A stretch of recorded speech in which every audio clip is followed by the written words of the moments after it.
வணக்கம். நம்ம மாயம் ஸ்டுடியோஸ் யூடியூப் சேனல்ல ஒரு நாளைக்கு 5 வீடியோஸ் போஸ்ட் பண்ணிட்டு இருக்கோம்.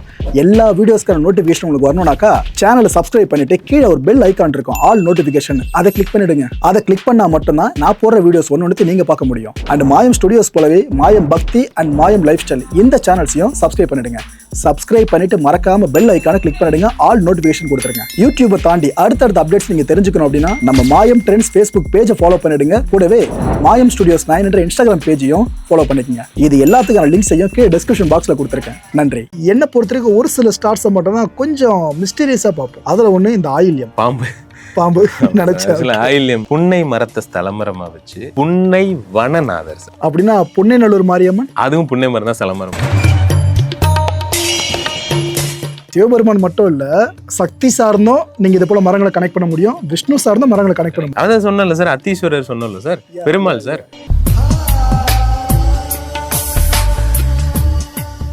அடுத்ததா பூசம். பூச நட்சத்திரத்தோட கோவில் வந்து மரமே வந்து பாத்தீங்கன்னா அரச மரம் சார். அரச நல்லா கெத்தா இருக்கு அந்த பேர் சொல்லும்போது மட்டும். சரிங்க சார். அரசன் பூச நட்சத்திரம் யாரோடதுங்க? சனியோடதுங்க சார்.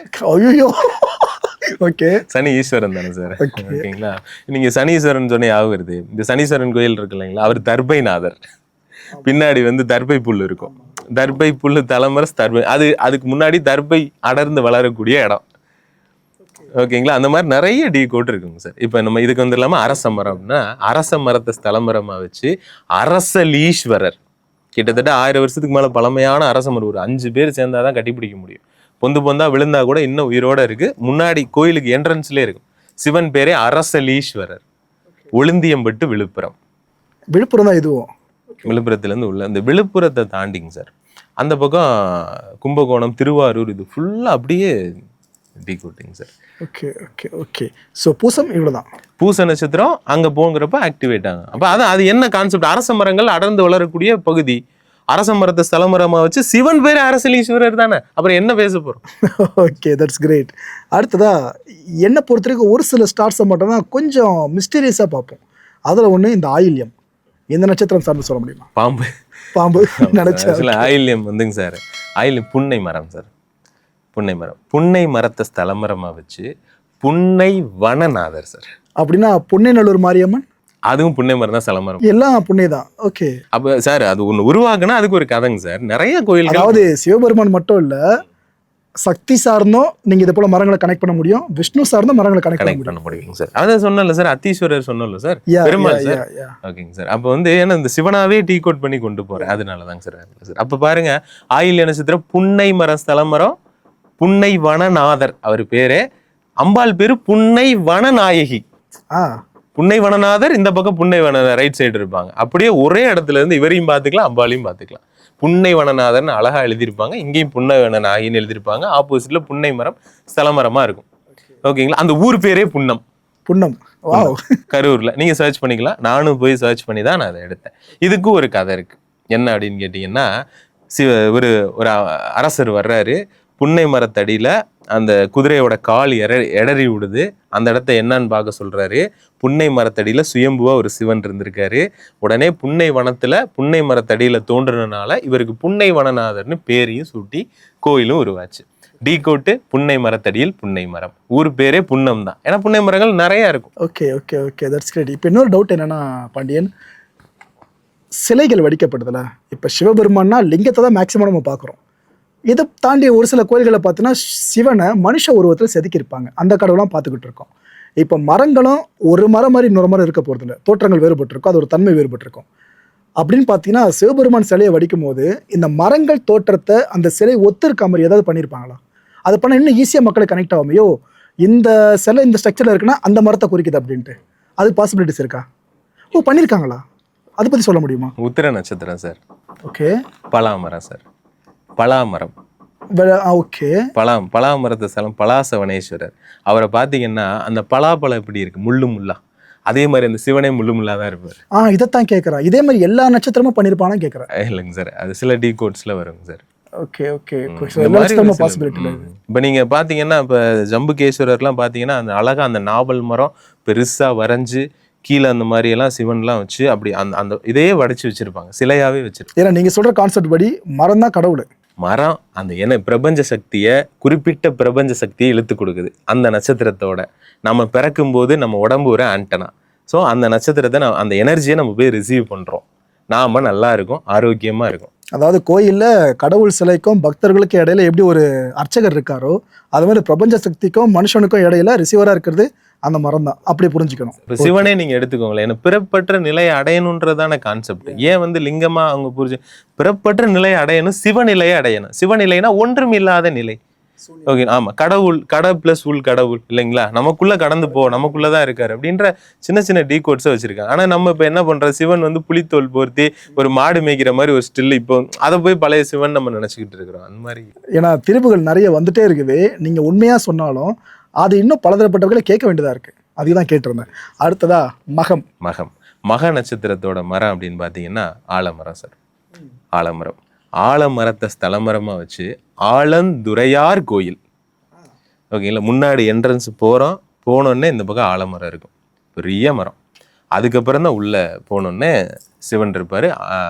ஆலந்துறையார்னே போட்டிருக்கும். முன்னாடி என்ட்ரன்ஸ்லேயே ஆலந்துறையார்னு போட்டு, கீழப்பழுவூர் சார், அரியலூர் மாவட்டம். அப்போ பார்க்குறப்ப இதோட கதையும் ரொம்ப எல்லா கதையும் மாதிரி. இப்போ என்னன்னா, சிவனோட கண்ணை மூடிட்டாங்க பார்வதி தேவி, விளையாட்டா உலகம் இருண்டுருச்சு. இந்த மாதிரி கதைகள் தான் நீ ஃபுல்லா. அப்ப உலகம் இருண்டுருச்சு, சிவன் கடுப்பாயிட்டாரு, பூலோகத்துல திரும்ப போய் பெற பனிஷ்மெண்ட் தான் பூலோகத்துல. அப்ப என்ன சொல்றீங்க, அப்ப பிறப்பற்ற நிலை அட, பூலோகத்துல நீ இருக்கிறதே சாபம் தான். அப்ப நீங்க திரும்ப பிறப்பற்ற நிலை அடைங்க. அப்ப நல்லது செய்யுங்க, நல்ல வழியில இருங்க, யாருக்கும் துரோகம் பண்ணாதீங்க.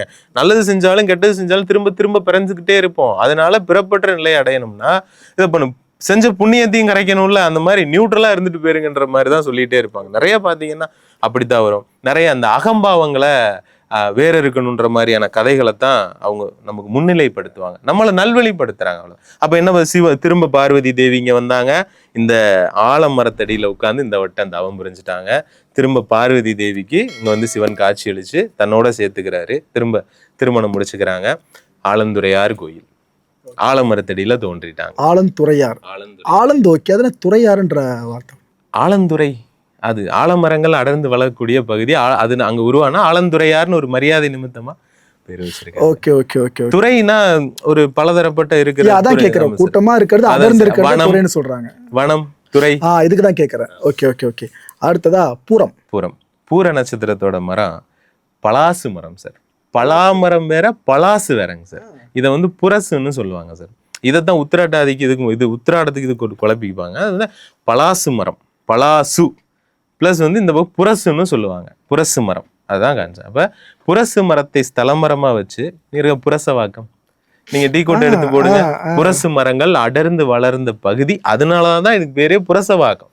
அப்ப அங்க ஒரு சிவன் கோயிலை கட்டினாங்க. இப்ப நீங்க போய் சுத்தி பாருங்க, புரசு மரம்னு அழகா எழுதி போட்டிருப்பாங்க. ஏன்னா புரசு மரங்கள் அடர்ந்து, அந்த மரம் பேர் தான் புரசவாக்கன்ற பேரே வந்திருக்கு. நல்லா இருக்கு கேட்கறதுக்கு. ஏன்னா அங்க புரசு மரங்கள் நிறைய இருந்துச்சு, அதை வெட்டிட்டு தான் ஊரே உருவாயிருக்கு. ஓகேங்களா, எப்படியும் ஒரு மரத்தை காப்பாத்தி கோயிலை கட்டியாச்சு சார். அதாவது நீங்க பல்லாசோன்னு சொன்னீங்கல்ல. ஆமாங்க சார். இங்க ஃபேமஸா நம்மளுக்கு தெரிஞ்ச ஒரு பிராண்டு பலாசோ. அப்ப இது ஒரு கனெக்ட் இருக்குன்னு சொல்றீங்களா? இருக்கலாம் சார். ஓகேங்களா. அப்ப பாருங்க, அந்த பலாசம் இதுக்கும் ஒரு கதை இருக்குங்க சார். என்னன்னா, ராமர் இருக்காரு இல்லைங்களா, ராமனோட முன்னோர்கள் இருக்காங்க இல்லையா, அவங்களோட முன்னோர்கள் செஞ்ச பாவங்கள்லாம் ஏன்னா ராஜாக்களுக்கு நிறைய பாவங்கள் வரும். ஏன்னா பல நாட்டை சூறையாடுறப்ப தன்னோட நாட்டை விருத்தி அடைய வைக்கிறதுக்காக செஞ்சாலும் எத்தனையோ பேரோட சாபங்கள் இருக்கு. ஒரு நாட்டை சூறையாடும்போது அப்ப ராஜாக்கள் தானே சேரும். அப்போ அவங்க அந்த தோஷங்கள்லாம் போறதுக்கு என்ன பண்ணலாம் அப்படின்னு யோசிக்கிறப்ப கங்கையை பூமிக்கு கொண்டு வரணும்னு பிளான் யாரு போட்டிருக்காது, ராமரோட அப்பா அவங்க எல்லாம் முன்னோர்கள்ல ஒருத்தர் போட்டிருக்காரு. அப்பா எல்லாம் அவங்களோட முன்னோர்கள்ல ஒருத்தர் பண்ணியிருக்காரு. அப்ப அதோட சக்தி ரொம்ப வீரியமா பூமியில விழுந்துச்சுன்னா தாங்காது அதோட சக்தி. அப்படின்றனாலதான் சிவனை நோக்கி திரும்ப தவ இருந்திருக்கிறாரு. இந்த கங்கையை பூமிக்கு கொண்டுட்டு வர்றேன், ஸோ நீங்க எனக்கு அதுக்கான ஹெல்ப் பண்ணுங்க, அதோட வேகம் அதோட தாக்கத்தை குறைங்க அப்படின்ற மாதிரி நான் கொஞ்சம் ஷார்ட்டா சொல்றேங்க சார். ஸோ அப்ப என்ன, இது கான்செப்டுக்காக சொல்றேன். அப்ப என்ன சார், சிவன் என்ன செஞ்சாரு, தன்னோட தலையில முடியல அதை தாங்கிட்டாரு, மெதுவா விழுகிற மாதிரி செஞ்சுட்டாரு. இந்த மாதிரி ஒரு கதையை அவங்க டீகோட் பண்றாங்க. ஸோ டீகோட் பண்ணி அது கான்செப்ட் என்ன, புரசுமரம் கங்காதரேஸ்வரர், கங்கையை தாங்கி கங்காதரேஸ்வரர் அவரு சிவன் பேரு. அழகா அதெல்லாம் வடிச்சு வச்சிருப்பாங்க சார். போனீங்கன்னா புரசூர்ல இருக்குது சார். சென்னை தாங்க, சென்னை தான்.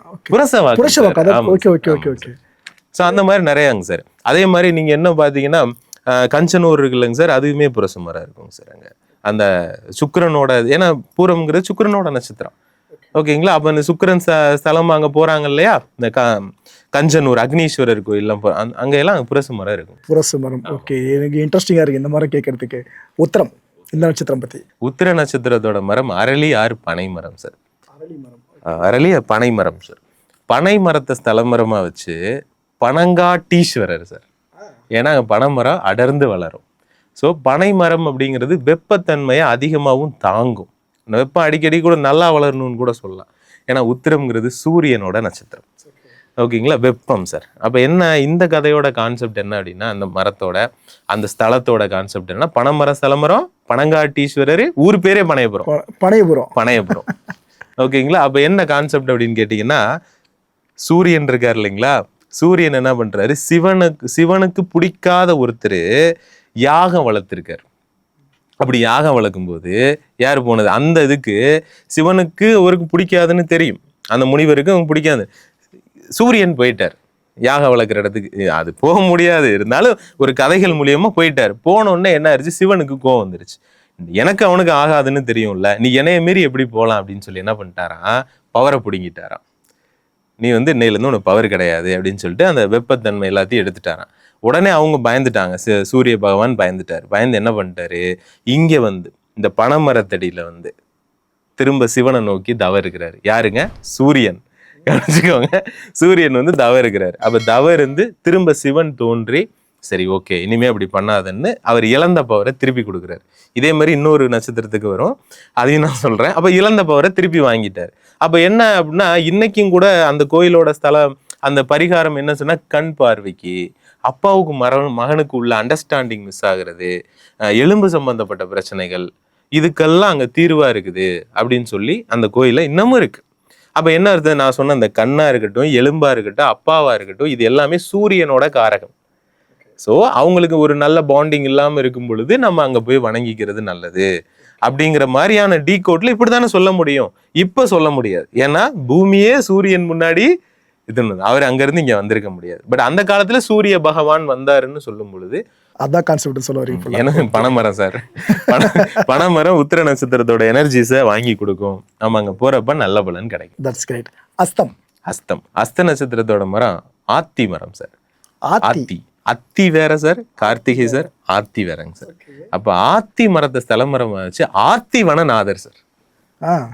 ஓகேங்களா சார்? ஆத்திவனம் அப்படின்னால திருவாரூர் சைடு சார். ஏன்னா அது ஆத்திக்கு இன்னொரு பேரு ஆத்திக்கு நிறைய பேர் இருக்கு, மந்தாரை இந்த மாதிரிலாம் வரும்.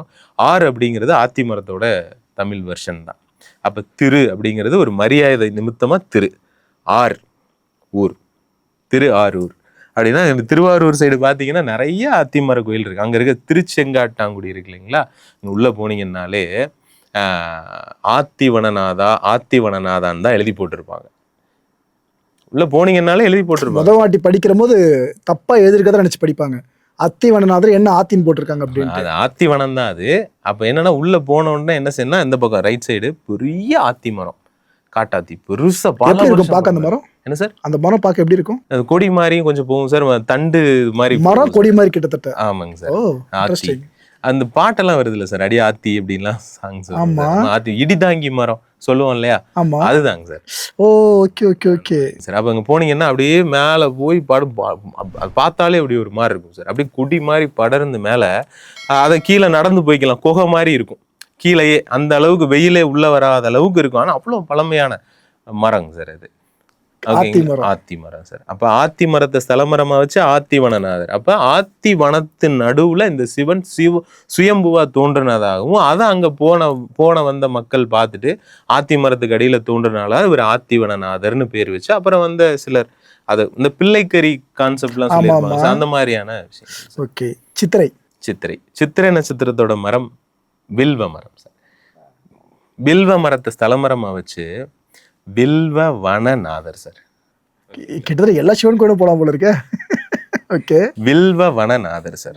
அப்ப இது எங்க இருக்கு அப்படின்னு கேட்டீங்கன்னா, அந்த அரியலூர் பக்கம் தான் இருக்குங்க சார். வில்வ வனநாதர் அந்த குற்றாலம் மாதிரி இருக்குங்க சார். இந்த பக்கம் ஒன்று இருக்கு, கும்பகோணம் பக்கத்துல இருக்க ஒன்று, அந்த பக்கம் இருக்குங்க சார். ஓகேங்களா. வில்வ வனநாதர் திருவைக்காவூர் திருவைக்காவூர். ஆமாங்க சார். வில்வ வன நாதர். அப்ப இதோட டீ கோட்ஸ் என்ன அப்படின்னு கேட்டீங்கன்னா, இப்ப நீங்க அந்த வேடன் ஒருத்தன் வந்தா அது இல்லைங்க சார். வில்வ மரத்து மேல இருந்து அன்னைக்கு இந்த சிவன் ராத்திரி அன்னைக்கு பண்ணிட்டாரு, காலையில முக்தி. கான்செப்ட் என்னன்னா சார், ஒரு மான் சார், ஒரு மான் வந்து வேடன் விரட்டிக்கிட்டே வராங்க சார். வந்தோடனே அது வில்வ வனத்துக்குள்ள உள்ள நுழைஞ்சிருச்சு. வில்வ வனத்துக்குள்ள நுழைஞ்ச உடனே இந்த இவர் யாருங்க, ஒரு முனிவர் வில்வ மரத்தடியில தவ இருக்கிறாரு. இருந்தோடனே இந்த மான் போய் என்ன பண்ணிருச்சு, அவர்கிட்ட ஹெல்ப் கேக்குது. என்ன ஒரு வேடம் கொல்ல வர்றான், என்னை எப்படியாவது காப்பாத்துங்க அப்படின்னு என்ன பண்றாரு, அவர் எந்திரிச்சு ஃபைட் பண்றாரு. யார், இந்த வேடன் கூட. அப்ப என்ன பண்ற, 2 பேத்துக்கு ஃபைட் கடுமையானோடனே என்ன ஆயிடுச்சு, வேடனோட கை கொஞ்சம் ஊங்குற மாதிரி போனோடனே, ஐயோ நம்ம பக்தன், நம்மளை நோக்கி தவ இருக்கிறவன், ஏன்னா சிவன் திரும்ப என்ன வந்து புலியா மாறிட்டார். புலியா மாறி வந்து இந்த வேடனை விரட்டுறாரு. 2 பேரையும் விரட்டுறாரு. இவர் பயத்துல என்ன பண்ணிட்டாரு, மரத்துல ஏறிட்டாரு. எதுல, வில்வ மரத்திலே ஏறிட்டாரு. ஏறி மேலேயே உட்காந்துட்டாரு. புலி கீழே வந்தா சாப்பிட்றதுக்காக கீழே திரும்பவும் நம்ம போனோம்னா அவன் கீழே இறங்கி வந்து முனிவர் எதா பண்ணுவான்னு அந்த புலி என்ன பண்ணிருச்சு, அந்த மரத்தடியிலே படுத்துருச்சு. ஸோ இவன் என்ன பண்ணியிருக்கான், தூங்குனா கீழே விழுந்துருவோம், என்ன பண்றது, புலி மரம் ஏறும். ஸோ ஓகே, இருந்தாலும் கீழே விழுந்து என்ன பண்ண, மேலே என்ன பண்ணிட்டான், கீழே இலையை பிடிங்கி அப்பப்போ தூங்கக்கூடாதுன்னு போட்டுக்கிட்டே இருந்திருக்கிறான். ஆக்சுவலா என்ன கான்செப்ட்னா, என்ன சொல்றாங்க, ஆக்சுவலா புலி வடிவில் இருக்கிறது யாரு, சிவன் தான். மேல பூஜையை பண்ணிட்டாரு. அப்பப்போ விடிஞ்ச உடனே முக்தி. சோ இதோட வெர்ஷனை நம்ம என்ன சொல்ல முடியும், சிவன் புலியா மாறி வர்றதுக்கு சிவனாவே மாறி வந்து சொல்லியிருந்தா நம்ம ஓகே, ஏன்னா இப்படிதான் கன்வே பண்ண முடியும். அப்ப வில்வ மரம் தான் நான் சொன்ன அந்த கதையில கதாநாயகனாவே இருக்கும். அதுக்கு அடியில திரும்ப அப்ப என்ன செஞ்சுட்டாரு, பூஜை பண்ணவும் அங்கே ஐக்கியமாயிட்டார் சிவன். அந்த புலி என்ன ஆயிடுச்சு, திரும்பவும் சிவனா மாறி அந்த வில்வ மரத்தடியிலேயே இருந்துட்டாரு. ஓகே, அப்ப இது ஃபுல் கான்செப்ட் வில்வ மரத்துக்கு தான் வந்து, அதான் வில்வ வனநாதர் அப்படின்னே கான்செப்ட் சார். ஓகே, இது ரொம்ப இன்ட்ரெஸ்டிங்கா இருக்கு இந்த ஸ்டோரி கேட்கறதுக்கு.